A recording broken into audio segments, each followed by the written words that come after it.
Hello guys, स्वागत है आपका हमारी न्यू वीडियो में। तो आज की स्टोरी टाइम वीडियो में हम इंडिया की नंबर 1 भूतिया जगह की बात करने वाले हैं, जो कि राजस्थान में अरावली पहाड़ियों के बीच एक प्राचीन किला है जिसे भूतिया बताया जाता है। तो बिना किसी देरी के हम वीडियो को स्टार्ट करते हैं। इस वीडियो को केवल आप मनोरंजन की दृष्टि से देखें। जो भानगढ़ का किला है उसे भूतिया कहा जाता है। लोगों का कहना है रात में उस किले से चिल्लाने की और रोने की आवाजें आती हैं। तो हम आज इसी बात का पता करेंगे कि क्या सच है। तो जो हमारा भानगढ़ का किला है उसमें सूर्योदय से पहले एवं सूर्यास्त के बाद जाना सख्त मना है। और यहाँ जो किले के बाहर बोर्ड लगा हुआ है उसे किसी वहाँ के आदमी ने नहीं लगाया। ये बोर्ड खुद आर्कियोलॉजिकल सर्वे ऑफ इंडिया ने लगाया है। अब हम बात करते हैं कि उस किले को लोग भूतिया बोलते क्यों हैं, क्या सच्चाई है इस किले की। तो हमें पहले उस किले के इतिहास को जानना होगा कि पहले ऐसा क्या हुआ था कि वह किला आज इतना बड़ा खंडर बन गया है। तो आज से करीब 450 साल पहले सन 1573 में अमेर के राजा भगवतदास ने अपने छोटे बेटे माधव सिंह के लिए एक नया राज्य बसाने का फैसला किया। माधव सिंह जो थे वो मान सिंह के छोटे भाई थे, जो कि अकबर बादशाह के सेनापति थे, जो कि उनके बहुत करीबी लोगों में से एक थे।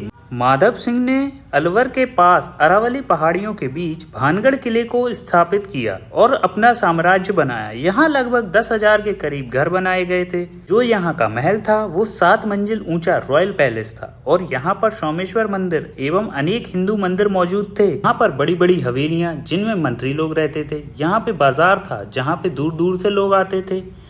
यहाँ पे हजारों लोग रहते थे, व्यापार करते थे और अपना घर चलाते थे। अब अगर भानगढ़ जाते हैं तो वहाँ सिर्फ खंडर ही बचा है। पर आप देखेंगे कि जो घर थे और बाजार था वहाँ पर दीवारें तो हैं पर छत नहीं है। तो इस बात का पता लगाते हुए हमें पता चलता है कि वहाँ पे अगर कोई छत बनाता था तो उसकी छत गिर जाती थी। हमें ऐसा ही पता चला है और आर्टिकल में भी यही दिया गया है। अब बात यह आती है कि इतने सारे लोग और इतना बड़ा साम्राज्य खंडर कैसे बना। तो इसके पीछे वहां के लोगों द्वारा 2 कहानियां बताई जाती हैं। भानगढ़ में एक सिंधिया नामक तांत्रिक रहता था, जो कि एक काला जादू या ब्लैक मैजिक करता था। उसकी नजर भानगढ़ के राजा माधव सिंह की बेटी रत्नावती पे पड़ी, जो कि अपनी खूबसूरती के लिए पूरे राज्य एवं अनेकों राज्यों तक प्रसिद्ध थी।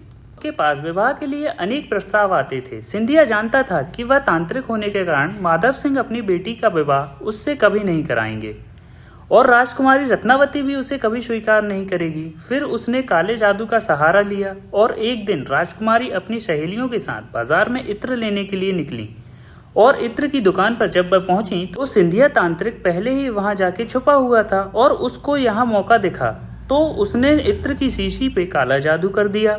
उसकी योजना थी कि जैसे ही राजकुमारी इत्र लगाएंगी वो सिंधिया के वश में हो जाएंगी। लेकिन रत्नावती को पता चल जाता है कि इस इत्र में काला जादू है, तो उनने उस इत्र की शीशी को एक बड़े पत्थर पे फेंका, जिससे वह पत्थर जो था वो सिंधिया के प्यार में डूब गया और पत्थर तेजी से सिंधिया की तरफ गया और उसे कुचल कर मार डाला। लेकिन मरने से पहले सिंधिया तांत्रिक ने एक श्राप दिया। भानगढ़ साम्राज्य में मंदिर को छोड़कर सारा किला नष्ट हो जाएगा और इस किले में रहने वाले लोगों में से कोई भी जीवित नहीं रहेगा और किसी को भी पुनर्जन्म नहीं मिलेगा। माना जाता है कि उसके श्राप के कुछ समय अजबगढ़ और भानगढ़ के बीच भयंकर युद्ध हुआ, जिसमें राजकुमारी रत्नावती की भी मृत्यु हो गई और भानगढ़ पूरी तरह से खंडर हो गया। लोगों का मानना है कि राजकुमारी रत्नावती, सिंधिया तांत्रिक और जो भी लोग वहां पर मृत्यु हुई उनमें से किसी का भी पुनर्जन्म नहीं हुआ।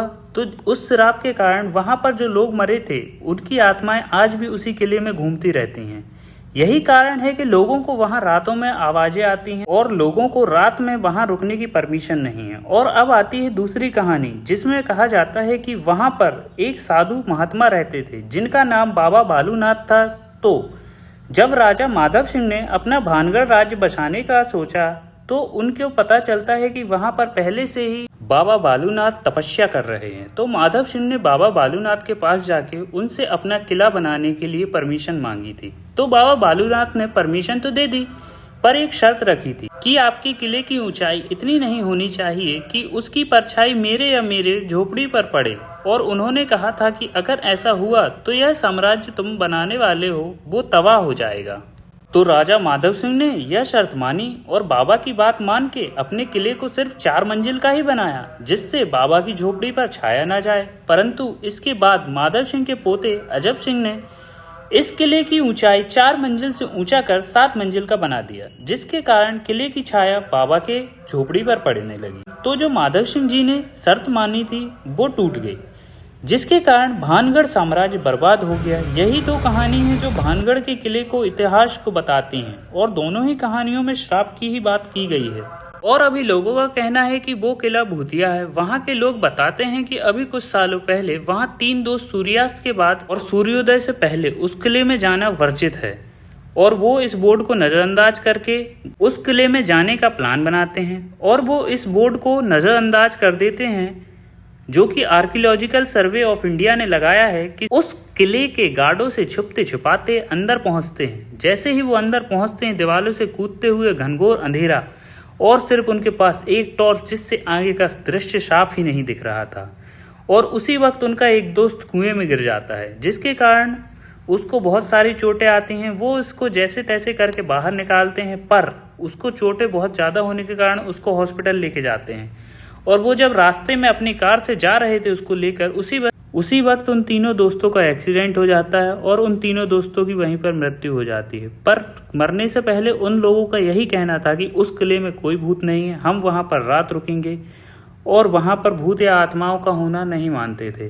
पर इसके बाद गांव वालों का कहना है कि वहां पर उन तीनों दोस्तों ने रुककर उस किले के नियम को तोड़ा था। उस किले के नियम को तोड़ा था तो उनकी मृत्यु निश्चित थी। उस किले का नियम है कि अगर वहां पे कोई भी रात में रुकता है तो उसकी मृत्यु निश्चित है। वहां के लोगों का कहना है इस किले के आसपास सूर्यास्त के बाद कोई नहीं जाता है। पर कुछ लोगों का मानना यह भी है कि यहाँ पे पास में ही चिड़ियाघर है, जिसके कारण वहां के जानवरों की रोने की या चिल्लाने की आवाजें आती हैं।